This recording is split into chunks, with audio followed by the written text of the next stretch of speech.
শোনো, কেউ যতই নিজের হোক না কেন, সবার আগে নিজেরটাই দেখে। সময় হচ্ছে এমন একটা জিনিস না, কাউকে অতটুকুই দেওয়া উচিত যতটুকু দরকার।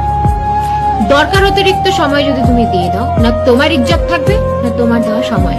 জীবনের কোনো পরিস্থিতিতে যখন তুমি একা হয়ে যাবে না, তখন ভয় পাবে না, ঘাবড়াবে না। কারণ মনে রাখবে যে সিংহাসনে লোকে একাই বসে। কাউকে মনে আঘাত করা আর কবরে ফুল দিয়ে সাজানোটা অনেকটা একই ব্যাপার। তুমি যতই ফুল দিয়ে কবর সাজানো না কেন, যে মানুষটা মরে যায় সে থোড়ি ফিরে আসে। জীবনে সম্পর্ক বানালে এমন ভাবে সম্পর্ক বানাও যে তাকে তোমাকে মিথ্যে কথা বলার দরকারই পড়বে না, আর তোমার তার ব্যাপারে সত্যিটা জানার দরকারই পড়বে না। কারোর মনে থেকে যাওয়া আর কারোর মন থেকে যাওয়া দুটোই মানুষের ব্যবহারের উপর নির্ভর করে।